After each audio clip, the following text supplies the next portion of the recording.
a captivating beginning. Today, we are going to witness the story of a world-famous star rising from the ashes, in every sense of the word. But we have one rule.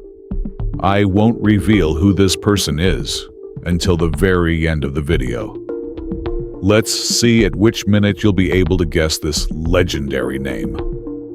We are stepping into the world of the greatest comeback story in Hollywood history. An actor whom, at one point, no one wanted to insure, and who was even banned from entering studio gates. If you're ready, let's begin. Let's see at which minute you'll say, I found it. Part 1. A prodigy and impossible preparation. Our story begins in the late 1960s, in the heart of the arts, New York City. When he first stepped in front of the camera on his father's set at just 5 years old, everyone noticed the light in his eyes. However, this light soon began to be shadowed by dark habits he encountered at a very young age. With the projects he took part in during his youth, he was quickly declared the next big star. In his early 20s, he took on one of the most difficult roles in cinema history. While portraying a genius of the silent film era, he became so driven that, despite being left-handed, he learned to play tennis and the violin with his right hand specifically for this role.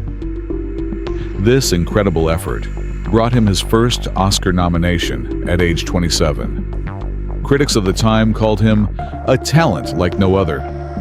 But climbing to the top of Hollywood so quickly brought a deep abyss along with it. Part 2.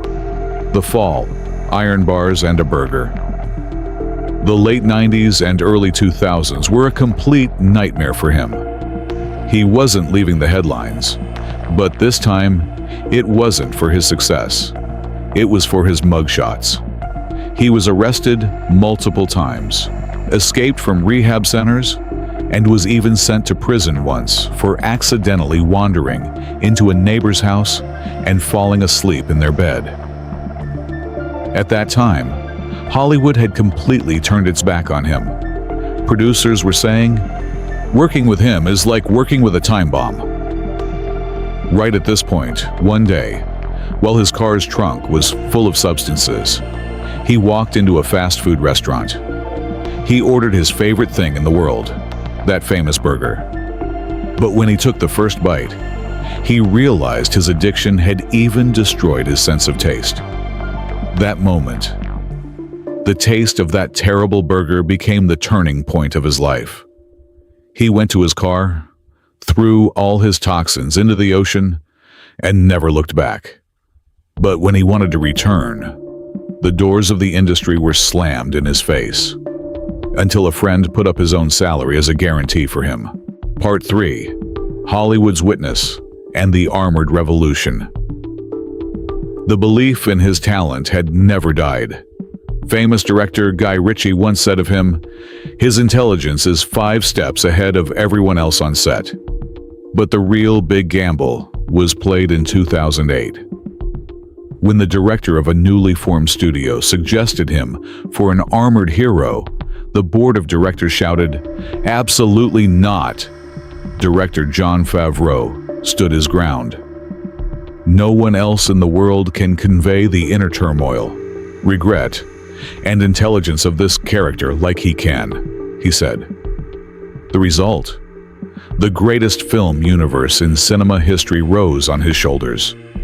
His close friend and co-star Gwyneth Paltrow described his presence on set as pure lightning in a bottle, and producers were now chasing after him. He was no longer just an actor. He was a tech genius, a savior, and an icon for millions of children. He had achieved the supposedly impossible comeback all by himself. Part 4.